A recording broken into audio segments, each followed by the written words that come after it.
Hey Leo, I am so excited about today's topic. We are talking about something everyone loves music. Hi, Mia. You're right. It's hard to find someone who doesn't like music. It's everywhere in our cars, in shops, and in our headphones. Exactly. For me, music is like a best friend. It can change my mood in a second. If I'm sad, a happy song makes me smile. If I'm tired, an energetic song gives me power. I agree. It's a universal language. You don't even need to understand the words to feel the emotion of a song. Think about classical music or instrumental jazz. You just feel it. That's a great point. Speaking of jazz, what kind of music do you usually listen to, Leo? Are you a fan of the classics? I like a bit of everything, but I really enjoy rock and pop. I like songs with a good rhythm and a strong guitar. What about you? I know you're always wearing your headphones. Yes, I am. I'm a big fan of pop music. It's so catchy. I also love lo-fi music when I'm working or reading. It helps me focus because there are no lyrics to distract me. Lo-fi is very popular these days for studying. But when you're cleaning the house or exercising, you need something faster, right? Oh, definitely. When I'm at the gym, I need heavy beats. I listen to techno or fast hip hop. It makes the workout feel shorter. It's interesting how we use different genres for different activities. Some people say they can't even sleep without listening to white noise or very soft ambient music. I've heard that. Music really is the soundtrack of our lives. But Leo, have you ever thought about why humans made music in the first place? It's been around for thousands of years. Scientists say it was a way for early humans to bond and communicate. Before we had complex languages, maybe we had rhythm and humming. It's built into our DNA. That's beautiful. Whether it's a simple drum beat or a complex symphony, it connects us. It really does. And today, it's easier than ever to listen to music. We have millions of songs in our pockets. It's amazing, but sometimes I miss the old days of CDs and records. There was something special about holding the album in your hands. I know what you mean. The ritual of putting a needle on a vinyl record is very cool, but honestly, I prefer having my whole library on my phone. Fair enough. It's definitely more convenient. So, we've talked about what we listen to, but what about making music? Do you play any instruments, Mia? I know you tried to learn the flute when you were a child. I tried to learn the flute when I was a child, but I wasn't very good. I think I prefer being a listener. What about you? You look like someone who might play the guitar. I actually do, but it's a long story. Learning an instrument takes a lot of patience, which is something we can talk about next. I definitely want to hear more about your guitar journey. You guessed right, Mia. I've been playing the guitar for about 5 years now. But let me tell you, the beginning was not easy at all. Really? When I see people playing in the street or on TV, they make it look so simple. Their fingers just fly over the strings. That's the magic part. But the reality is a lot of sore fingers. When you start playing the guitar, your fingertips actually hurt until you develop calluses. Oh, I remember that from my short flute experience.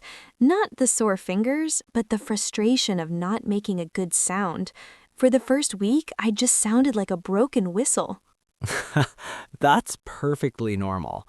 Learning an instrument is like learning a new language. At first, you only know a few words or chords, and you can't really say much. So, what was the first song you learned to play perfectly? It was a very simple version of Knockin' on Heaven's Door, only 4 chords.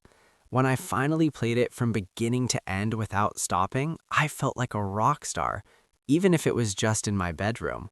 I think that's the best feeling, that I did it moment. Do you think some people are just born with a talent for music, or is it all about practice? That's a big question. I think talent helps you start faster, but practice is what makes you stay. I know many talented people who quit because they didn't want to practice every day. Practice is definitely the hard part. My parents always had to remind me to practice the flute. Mia, 10 more minutes, they would shout. It felt like homework. That's the mistake. Music shouldn't feel like homework. It should be a playground. Nowadays, kids are so lucky because they have YouTube tutorials for everything. You don't always need an expensive teacher. That's true. You can learn piano, drums, or even the ukulele just by watching videos in your pajamas. Speaking of the piano, I always wanted to learn that too. It looks so elegant, but having a piano in a small apartment is a bit difficult. You could get a keyboard. They're smaller and you can use headphones. That way your neighbors won't complain when you practice at 2 a.m. Good point. My neighbors already listen to my guitar practice whether they want to or not. Luckily, they haven't knocked on my door yet. Maybe you are better than you think. But tell me, do you think it's harder to learn an instrument as an adult? People say children learn faster, but I think adults have more discipline. We know why we want to learn. We choose the songs we actually like. I agree. When I was a kid, I had to play classical songs I didn't care about. If I started again now, I'd probably want to learn movie soundtracks or pop songs. It's never too late, Mia. Maybe you should pick up that flute again or try something new. Maybe a ukulele. It looks happy and easy to carry. Imagine us performing together.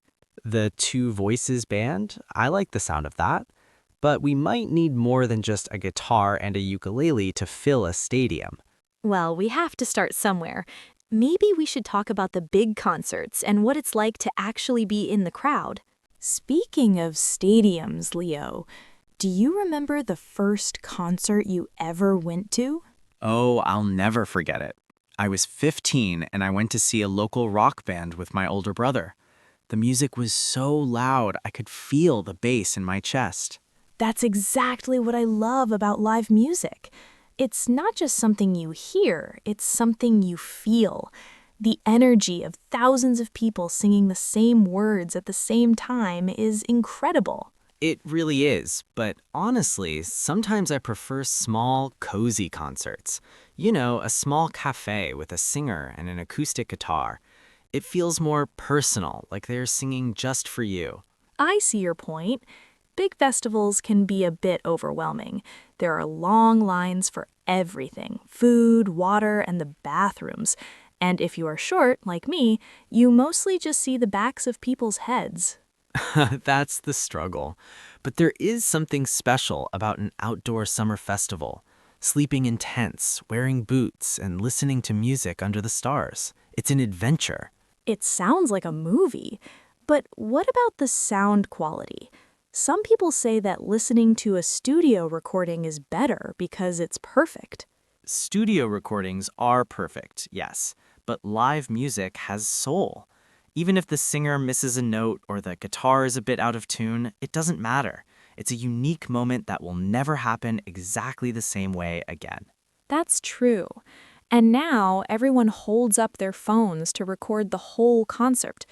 I sometimes feel like they are missing the moment because they're looking through a screen. I agree 100%. I usually take 1 or 2 photos at the beginning and then I put my phone away. I want to dance and enjoy the show, not worry about my camera battery. Good advice.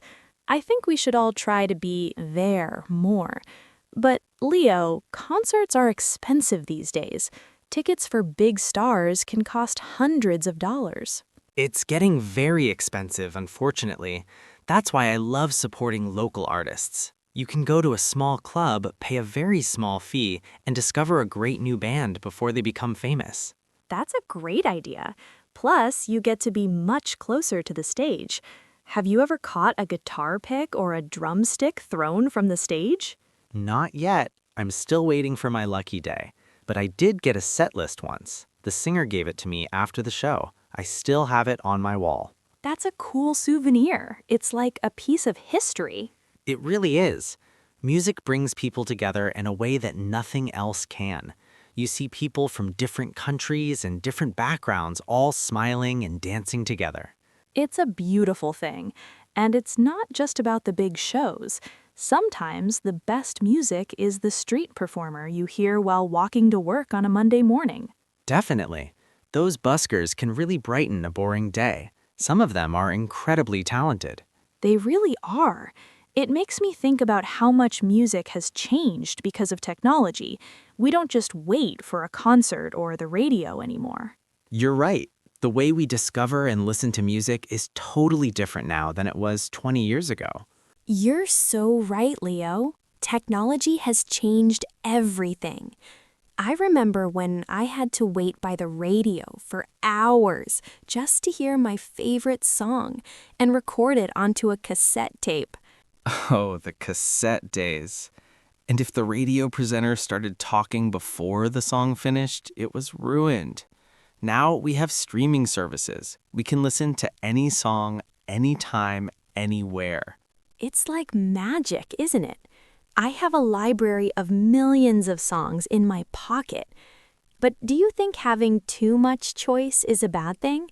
Sometimes I spend 20 minutes just looking for a playlist instead of actually listening. I call that choice paralysis. It happens to me all the time on Friday nights. There are so many new releases that I don't know where to start. That's where the algorithms come in. I love it when my app creates a Discover Weekly playlist for me. It's like having a friend who knows my taste perfectly. It is clever, but I worry that we only listen to things we already like. In the past, you bought a whole CD and you listened to every song, even the ones you didn't like at first. Sometimes those became your favorites after a few weeks. That's a very good point. Now, if we don't like the first 10 seconds of a song, we just click next. We are becoming very impatient listeners. Exactly. We lose the album experience. Artists create albums to tell a story from the first song to the last. But today, most people just pick one or two hits and put them in a random playlist. I'm guilty of that. My Summer Vibes playlist has songs from 20 different artists and 10 different genres. It's a bit of a mess, but it makes me happy. There's nothing wrong with a good playlist. They're like the modern version of the mixtape. I actually made a playlist for my road trip last month. It made the long hours of driving much more enjoyable. Road trip playlists are the best. You need high energy songs to keep the driver awake. What's your must-have song for a car journey? Definitely some classic 80s rock, something everyone can sing along to at the top of their lungs. I can imagine you singing behind the wheel, Leo. But technology isn't just about how we listen. It's also about how people make music now. You mean like electronic music and AI? Yes, you don't even need a big studio anymore. Some of the most famous songs today were recorded in a bedroom using just a laptop and a microphone. It's amazing how it democratizes music. Anyone with a good idea and some software can share their art with the world. You don't need a big record label to discover you anymore. It gives so much power to the artists. But at the same time, it's harder to stand out because there is so much new music being uploaded every single day. It's a crowded world out there, but I think truly good music always finds its way to the listener's ears eventually. I hope so.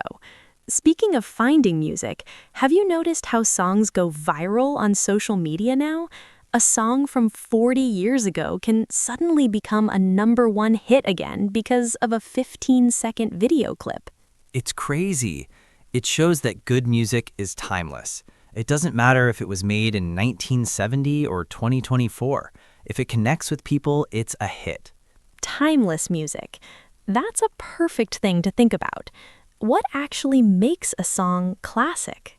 That's a great question, Mia. What makes a song a classic? I think a classic song is like a time machine. When you hear it, you don't just hear music. You remember a specific moment, a feeling, or even a smell from your past. I agree. For me, certain songs always remind me of summer holidays at the beach with my family. Even if it's a rainy winter day, I hear that song and I can almost feel the sun on my face. Exactly. It's about the emotional connection. And it's amazing how music from different cultures is now connecting everyone. Look at how popular K-pop or Latin music has become all over the world. It's incredible. People in New York, London, and Istanbul are all dancing to the same songs, even if they don't speak the language. It shows that rhythm and melody are more powerful than words sometimes. It really brings the world closer together. You might not understand the lyrics, but you understand the vibe. It makes the world feel like a smaller, friendlier place. That's a beautiful way to put it. Music as a bridge. And speaking of bridges, I think our listeners are doing something great right now. They're using this podcast to bridge the gap between their own language and English. You're right. Listening to podcasts about topics you enjoy, like music, is one of the best ways to learn. It doesn't feel like studying, it feels like having a conversation with friends. I hope our conversation today inspired everyone to put on their favorite album or maybe even pick up that old instrument they stopped playing years ago. Or better yet, go to a live show and support a local musician. There is so much talent out there waiting to be heard. Well, Leo, I think we've covered everything today, from your first guitar chords to the future of digital playlists. It's been a very melodic journey. It certainly has. I think I'm going to go home and practice my guitar now.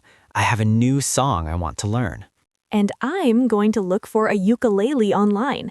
Who knows, maybe by the next time we talk, I'll be able to play a few notes for you.